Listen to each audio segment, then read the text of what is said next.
He's a retired police sergeant. All the trauma from law enforcement combined with the on-duty shooting, the after effects were tremendous upon him. And he's here to talk about his experience and how it led to a book and much more. Welcome to the Law Enforcement Today radio show. I'm your host. My name's John J. Wiley. In addition to being a radio broadcaster, I'm a retired police sergeant. For the latest news articles and much more, check out our website, letradioshow.com. In the Law Enforcement Today show, we'll be joined by special guests. We'll be talking about their experiences and issues affecting law enforcement officers, first responders, their families, their community, and victims of horrendous crimes. Be sure to like us on Facebook. Our page is Law Enforcement Today Radio Show. Check out the daily articles on our website, letradioshow.com. And while you're there, download our free app. We are thrilled to partner with Shatterproof at FHE, the world-renowned treatment program for first responders, because at times, helpers need help. Exclusive treatment services for first responders who may suffer from exposure to trauma, PTSD, anxiety, depression, and substance abuse.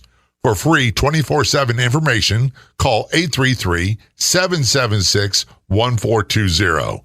833-776-1420. That's 833-776-1420. Or online at fhehealth.com. That's fhehealth.com. Under programs, you'll find details about Shatterproof.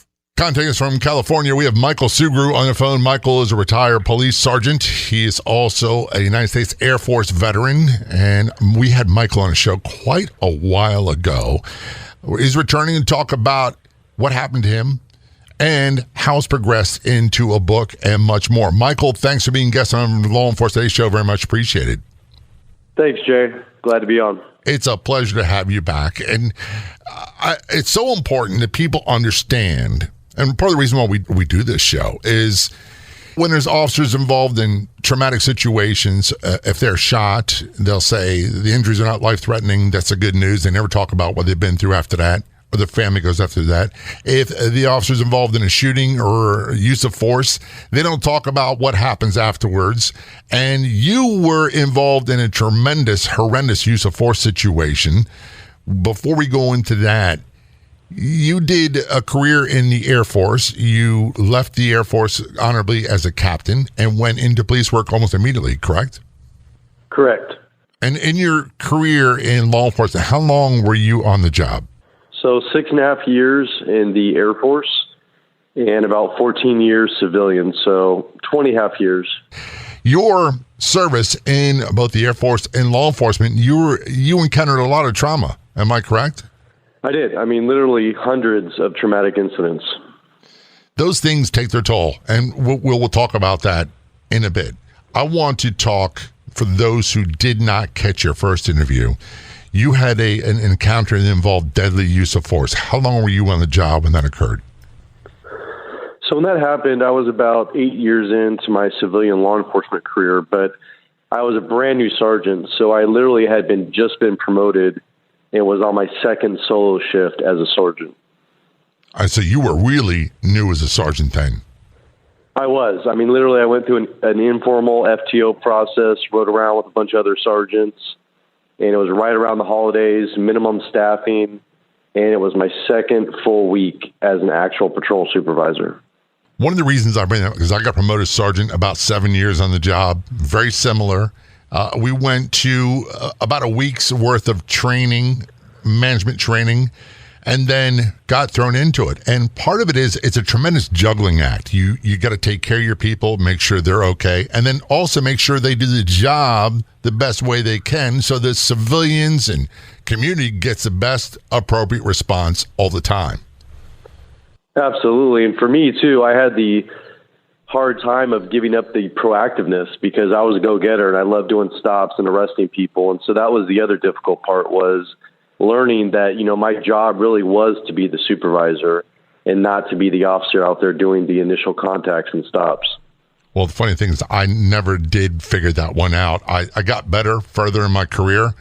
However, and right now, there is a Baltimore police sergeant who was critically injured on a car stop with a guy who's wanted for a crime of violence, armed with a gun.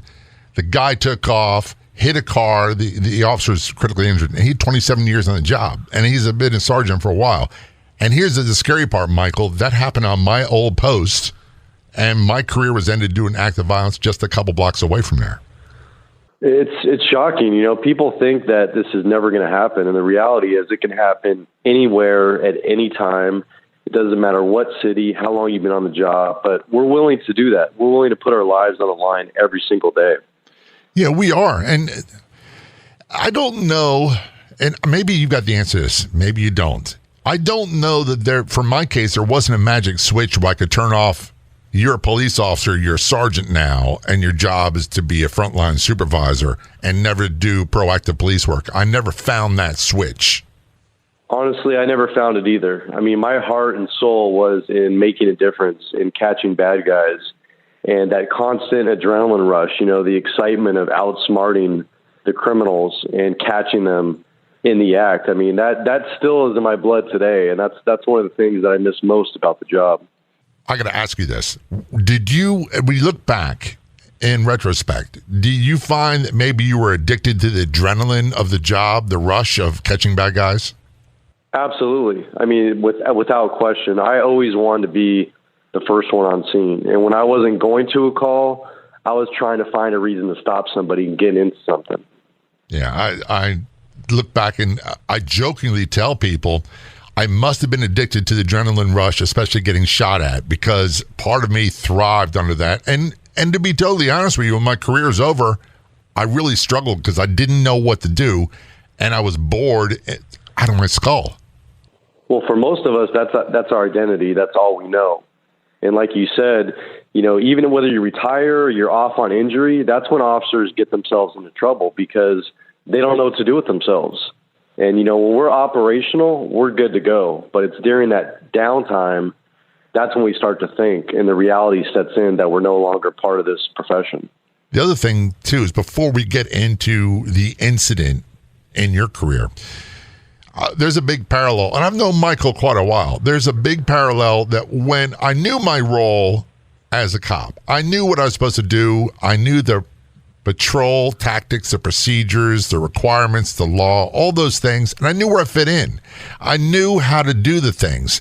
When my career was suddenly over and I was sitting around, all I could do was think. And what wound up coming to my head is, overused term, flashbacks. Thinking about stuff that occurred in the past, whether I wanted to or not. Sleep disruption, nightmares. They were going on before, but all that was rearing its ugly head. The more time I had to think, the more I thought about things that were not good for me. I couldn't agree more. I mean, to this day, I still have constant nightmares. I still have issues with sleep. And there's faces and scenes that I can't get out of my mind. I mean, I can see them as clear today as when they happened many years ago. And I've been working on my recovery for post-traumatic stress for years now. And like I said, some of these things will never go away. I've kind of accepted they're part of the territory. They come with the territory. One of the things that we say quite often on the show is, I'm damaged goods. I'm okay with that. It's not a sympathy thing, a feel sorry for me thing. And by the way, being dinged up, having dents doesn't mean you're worthless. And here's an analogy I use all the time. NASCAR races, quite often the car that wins the race has lots of scratches and dents and dings on it. Absolutely. And the facts are that, we are dinged up, we are damaged. But I think a lot of that actually brings us strength. And I look at my life where I am now today and compare it to when I was on the job. And all of those things have given me a different perspective. They've given me a whole different view on the world. And I think it's actually a strength. I believe it is too, and it becomes part of our DNA. We're talking with retired police sergeant Michael Sugrue on the Law Enforcement Today show. He is the author of the book, Relentless Courage. When we return, we're going to talk about the shooting incident and more, and how it impacted him, his family, and what he's doing about it today. Don't go anywhere. We'll be right back.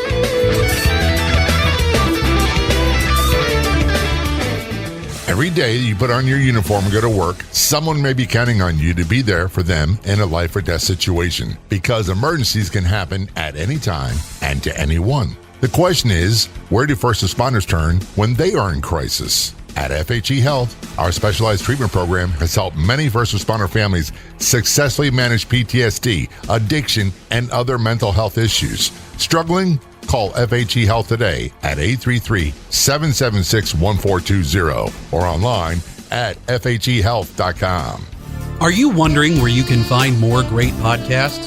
Head to letradioshow.com, click Be Heard, and discover other fantastic podcasts like this one. Also available on our free app, all at letradioshow.com.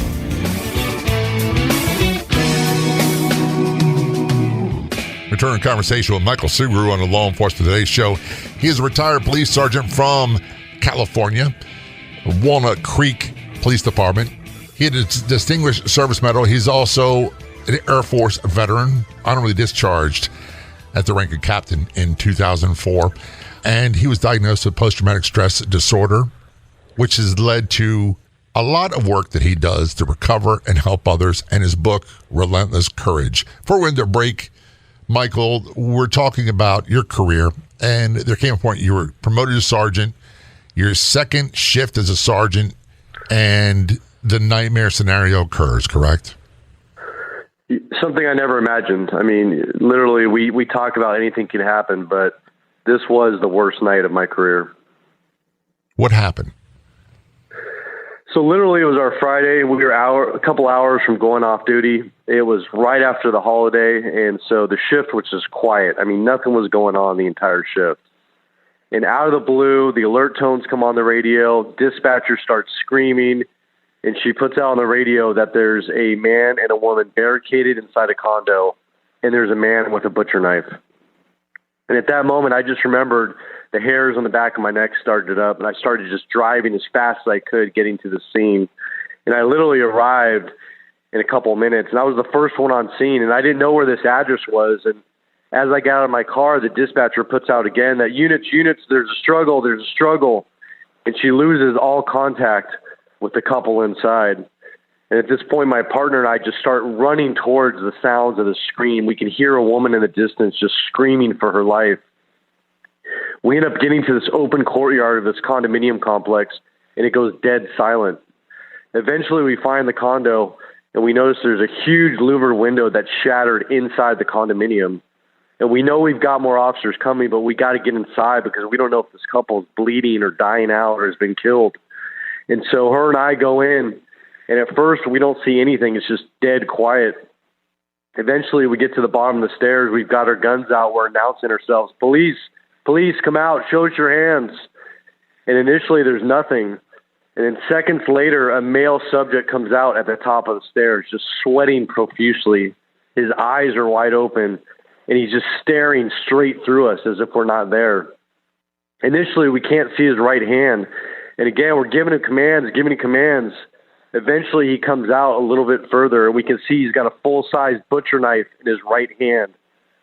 At that moment, we're saying, drop the knife. Again, no reaction whatsoever. And then he puts the knife up in a stabbing position and starts coming down the stairs at us. At that moment, we fired our weapons. Another officer fired his taser. We didn't know if we hit him. We didn't see any injuries. He's now at the bottom of the stairs. And all we know is he's between us and the couple that's barricaded inside a bedroom. And he still has the butcher knife clenched in his right hand. Now, just one of the officers and I are literally just a couple feet from the subject. And we're telling him, drop the knife. And he starts getting back up with the knife. And we shoot again. And literally right in front of us, just a couple feet away. And there's no nice way to say it, but we had to take his life in order not just to save our own lives, but the lives of the couple that was upstairs. Yeah, I get it. I really do. The one thing I think that people don't grasp is when I talk about these things, and I hear when you're talking about it, I tend to talk like I'm testifying in court. I just go, here's facts-based, because it's like my brain has the emotional side and the factual side, and they don't commingle. Is that the case with you? It is in most cases, but I couldn't talk about this incident for years without breaking down and literally losing it. And I've gotten to the point today where I can actually talk about it and I can get through it. But when this first happened, and I remember my first court proceeding after this, I literally, for the first time in my life, broke down in front of other people in a full courtroom. And I had, like you said, I had testified hundreds of times before that in numerous criminal cases, and not once did I ever show emotion. But this particular time, I couldn't control it anymore. It just came out. I understand. And my wife and I will watch the news or we'll watch TV dramas. And, you know, the first thing that defense attorneys do when they don't have a case, we always said, is they attack the cops and they attack their credibility and they try to make them mad and they try to do that with their witnesses. You're used to it. You're used to keeping your emotions in check and answering questions. When I had one of my last shootings, I got physically ill afterwards. I can understand the emotional response. Can you elaborate on you're in court in front of all these people and you break down, and that's not something you've ever done before? I was so ashamed. I was so embarrassed. I mean, I had my wife there. I had half the admin, the investigations bureau for my agency. I mean, there was a jury. There was the family members of the man I killed. And I didn't mention the fact that he has an identical twin brother, and he was there. And literally, I lost it. And all I could think about was, what are you doing? Pull your together. Get out of here. And so when the judge dismissed me, I ran to the bathroom and splashed water on my face and talked to myself in the mirror and just said, pull it together, get back in there. And I did eventually, but I was so ashamed. I was so embarrassed. I was hoping that people would forget about that and people wouldn't remember the fact that I actually broke down and cried in front of them. I sometimes feel like I judge myself harsher than other people do. Other cops that were in the courtroom, they probably saw this, but I'm sure they had some level of compassion there. There, but the grace of God grew I. Did you feel, and I don't know how to say this, Michael, without sounding harsh, did you feel ashamed of your response? I did. I felt weak. I felt out of control, and I started doubting myself. Those are important words, and here's why. And I know you're going to understand this. You know, we had a saying back in Baltimore, when really bad stuff happened, they'd say, suck it up, you're the police. And that's how they pronounce police there. You're the police, you've got a job to do. You can mourn, you can lick your wounds later. We never wanted anyone to see us break down, get angry, lose our stuff, anywhere, on a call, in front of people. I cried so many times in a patrol car, but if people caught me, I would be, quickly trying to get together so they would never know. Absolutely. We go out there every day. As soon as we are in that locker room, we put that vest and that uniform on.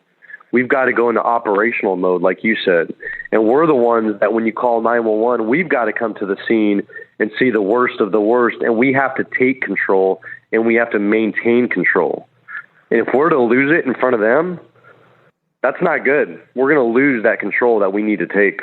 No, and control is a thing that psychiatrists and psychologists and therapists don't like that term control.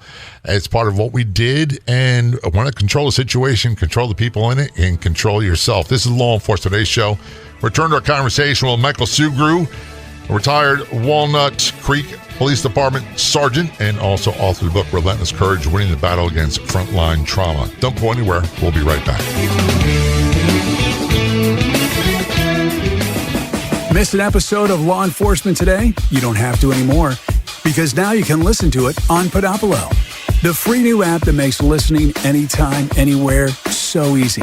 Catch up on shows you've missed and chat with John J. Wiley right there too. Download for free on the Apple or Google Play stores. That's Podopolo. And John J. Wiley wants to hear from you inside Podopolo. What does it take to be a hero? Some say sacrifice. others courage or strength. We see all these things in men and women in our first responder program at FHE Health. The courage to ask for help when you need it. The strength to believe healing is possible when you feel hopeless. The sacrifice to come to treatment because their family and community are depending on you. Heroes overcome. For more information about our specialized addiction and mental health treatment program for first responders, call FHE Health at 833-776-1420 or online at fhehealth.com.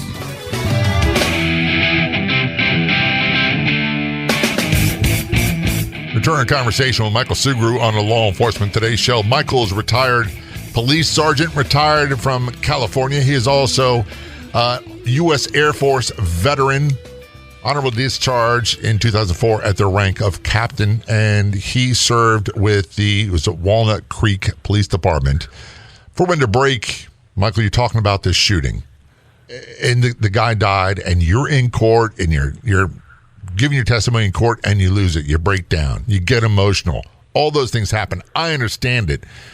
But you said you were ashamed, or you felt ashamed about your response. Did you feel people were judging you harshly based on that? Not initially, but there was an incident that happened a couple weeks after that court proceeding. And at the time, I was a brand new sergeant. I was on probation. You know, we hadn't had an officer-involved shooting the entire time I had been at that agency. The last one was like 12 or 14 years earlier. And so we went through this proceeding. We actually got the best possible finding. And I thought for sure that, you know, things are going well. I mean, like I said, we saved lives. We got the finding. And the supervisor actually called me into the office. And I was expecting to get accolades or kudos or, you know, great job. And as soon as I walked into this office, there was 3 administrators. And I could see right away that the facial expressions that this was not good. This was not going to be an uplifting, positive meeting. And so they asked me to come in and close the door. And I sat down, and being a prior military guy, I was a yes, sir, no, sir type of guy. I never questioned authority. I never spoke out or up if you outranked me. And so as I'm sitting there, the first thing that happened was they actually questioned the genuineness of my emotions. And what I mean by that is they both said directly and indirectly that I was either acting or putting on a show for the jury. And I was absolutely in shock. I mean, I couldn't believe this because I was already ashamed and embarrassed. And here, my leaders, my family, are now questioning my very integrity. That's one of the worst things that could happen. And I'm sitting here imagining as you're telling a story. By the way, when you're a sergeant, it's usually officers who outrank you, so lieutenants, captains, majors, whatever it might be. Every department's a little bit different. For them to sit there and make judgments based on, first of all, were any of them in court when they see this, or they get it secondhand? They're actually all in court, but the caveat is none of them had ever been involved in an officer-involved shooting. I was going to say that. None of them have ever had to take a life. Yeah, well, none of them. Most people that get promoted to higher ranks in most agencies nowadays, what we used to call them were more mobile report takers. They were the last ones to show up on hot calls. They never got bloodied uniforms. They never got complaints. That's how they got promoted. And they were the last ones to be able to understand when, you know, what hit the fan. Exactly. They didn't have a clue. And yet they're your bosses and you respect chain of command. Absolutely. And I wasn't going to question it. And that's why instead of asking for help like I should have, and that was one of my biggest mistakes, is I should have stood up for myself, raised my hand, and explained at that point how my life was literally falling apart. But I made a conscious decision that I was going to prove them all wrong. I was never going to show emotion again. And I was going to get through my probationary status and just press on with my life like nothing happened. And this was in 2012, right? The shooting happened at the end of 2012. The court proceeding was also, yes, in 2012. And when were you called in for command staff, for lack of better words? So the coroner's inquest was about 5 or 6 months after the shooting, and this was 2 weeks after that coroner's inquest. All right, so 2013. It's not like we're not talking about the 1980s. We're not talking about what people call ancient history. Yes. And this is from an agency and part of the United States that's known for progressiveness when it comes to trauma-related, post-traumatic stress-related issues, and being in the forefront of these things. And you didn't get that. You get the exact opposite. Well, that's the thing is, on paper, our agency was doing everything right. We had peer support teams. We had peer support training. We had contracted therapists. But the reality was that nobody used those things. Nobody trusted those resources. And so, they checked the boxes to say, yeah, we have all these things for our officers, but in reality, nobody was using it. And I certainly wasn't going to use it. No, because that would be admitting weakness. That'd be admitting that I need help. Absolutely. And not to mention the fact that I couldn't trust the people that were on these teams, and the fear of the word getting out and the repercussions on our careers and not getting promoted or not getting special assignments. Here's the thing, and I love police work, and I love cops. I really do. If someone is interested in going into police work now, law enforcement, one of the things I tell them is you go to a dentist once a year and get, an oral exam. You go to a primary physician, get a yearly physical. Get yourself someone, a therapist, a counselor, a psychiatrist who is well-versed in trauma, and see them once a year on your own as a proactive measure. Don't make the department send you. And this way you've got some anonymity and you got some protections, but be proactive about it. And like you said, you have to establish that trust and that relationship early on. That way, when the really big incidents happen, you already have that established relationship where you can call them, you can meet with them, and know in confidence that what you share is not going to go anywhere.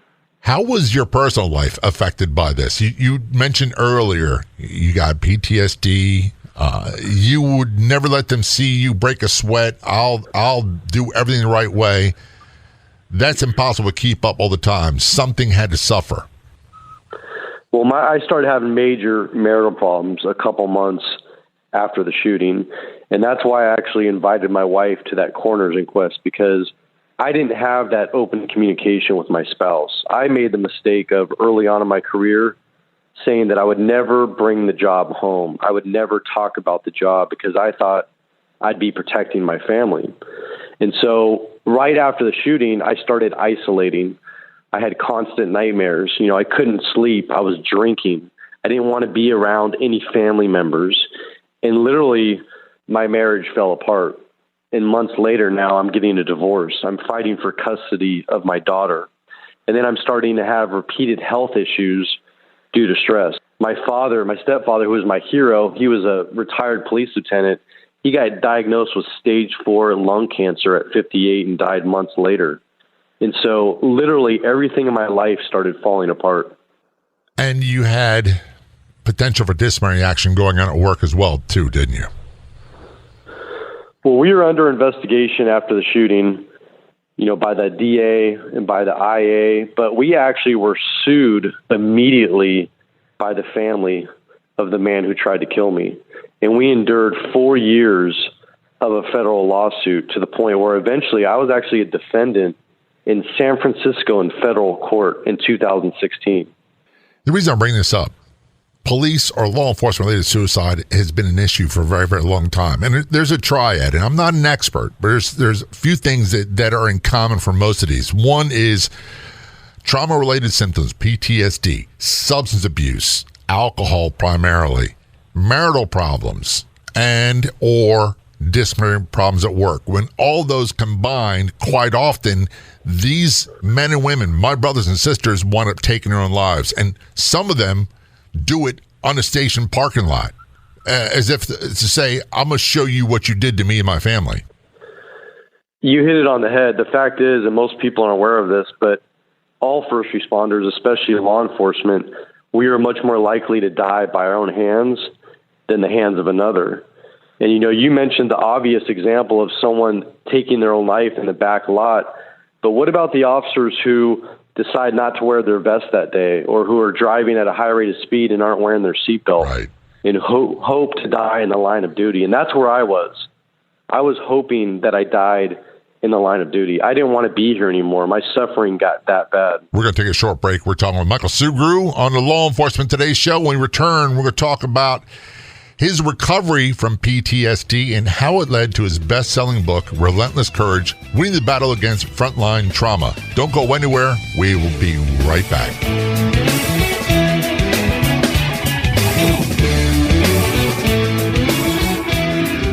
Flintstone Media has been the digital messaging bedrock of several brands and businesses, serving as a highly resourceful podcast production house and consultancy firm for over 6 years.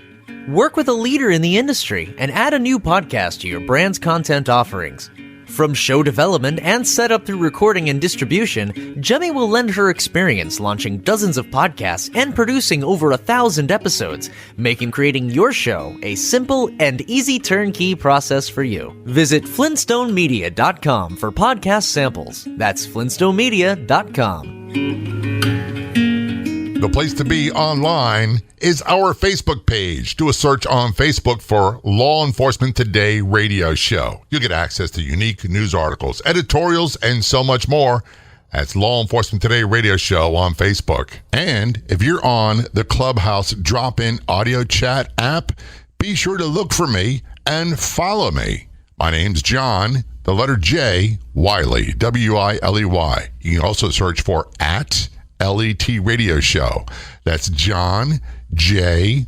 Wiley, W-I-L-E-Y, @LET Radio Show on the Clubhouse drop-in audio chat app.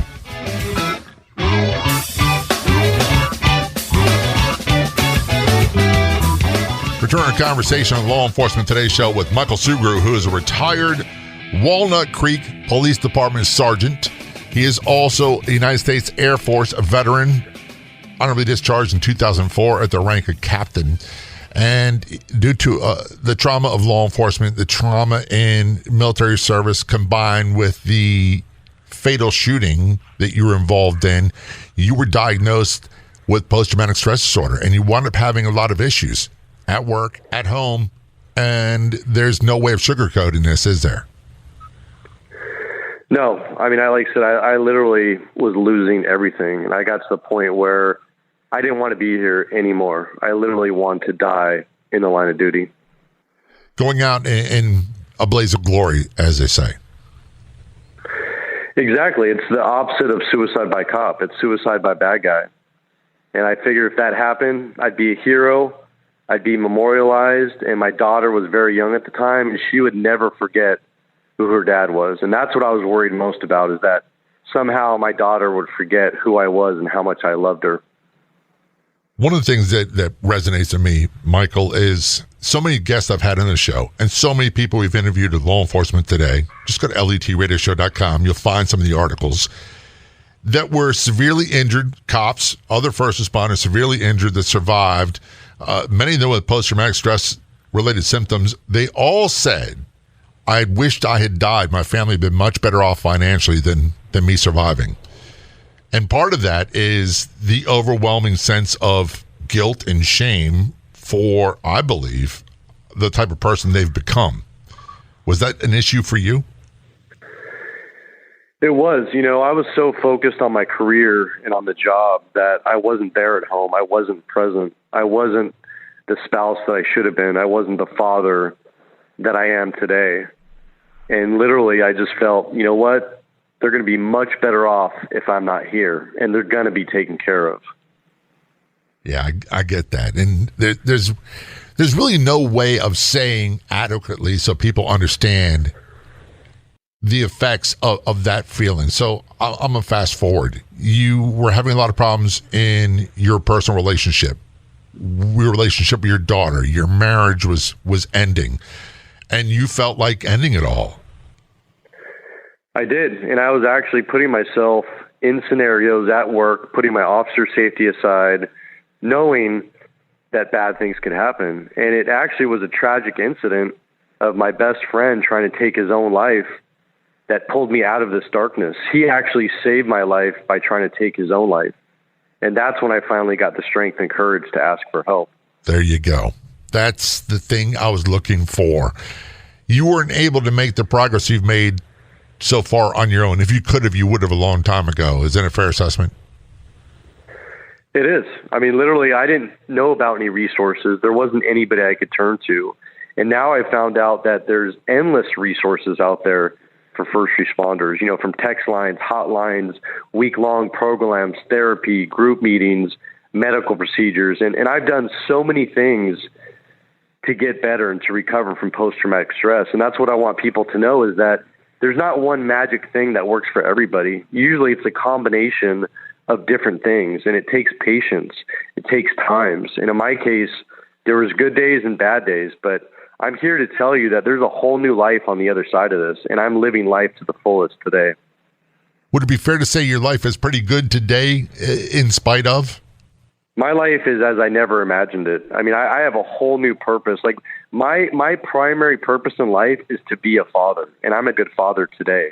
And that's what's most important to me. It's not my career. And like I said, I stop and enjoy things in life. I mean, I'm not worried about the job. I'm worried about embracing life and living it to the fullest.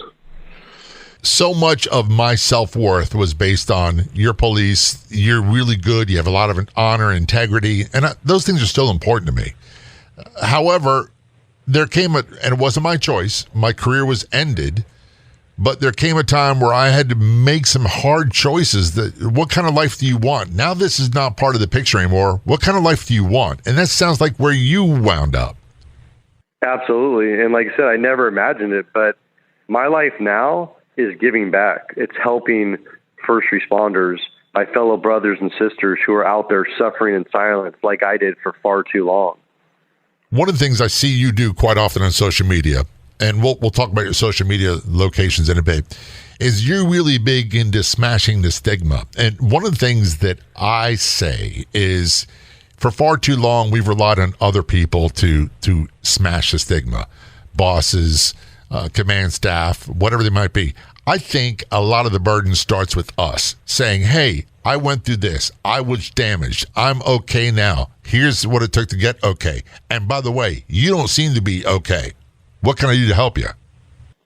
Exactly. And you have to have that vulnerability.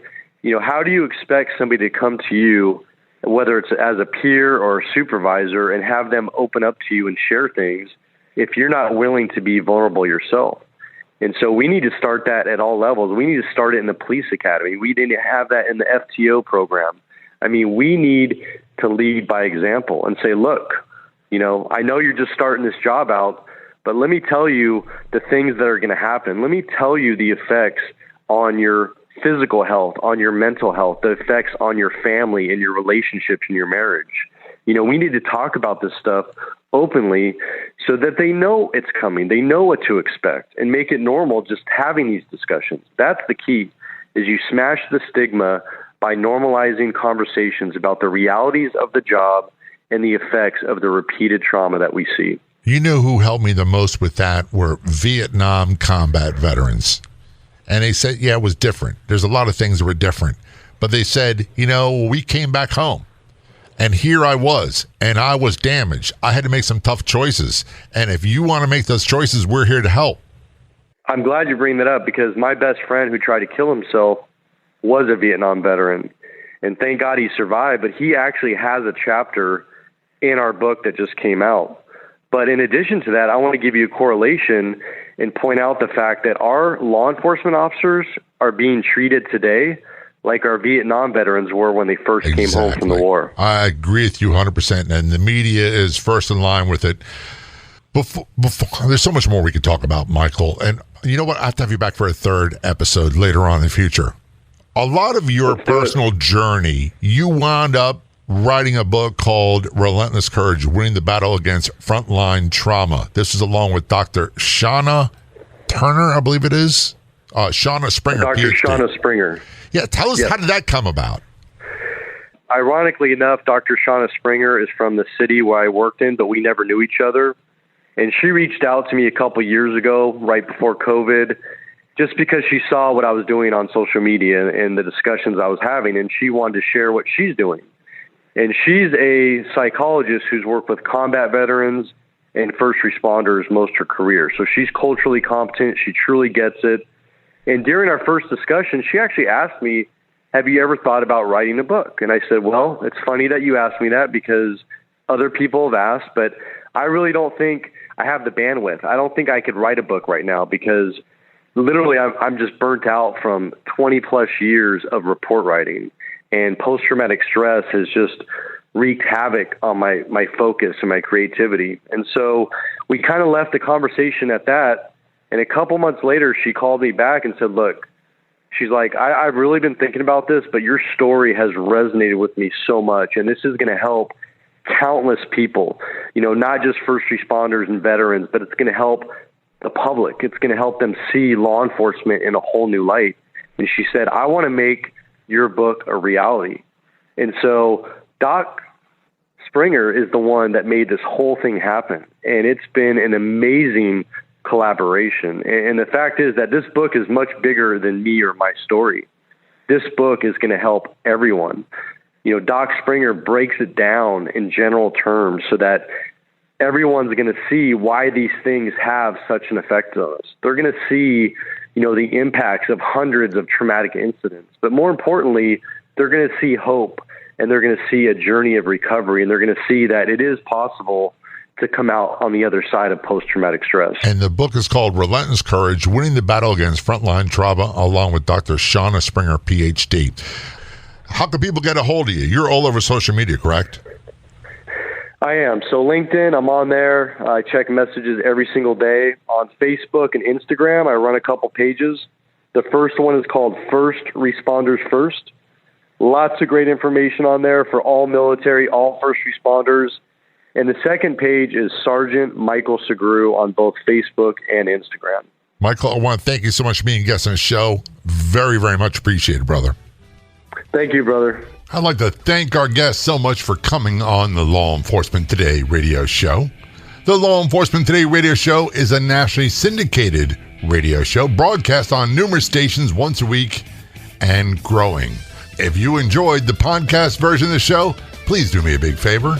Tell a friend. I'll be back in just a couple days with a brand new episode of the Law Enforcement Today radio show and podcast. Until then, this is John J. Wiley. See ya.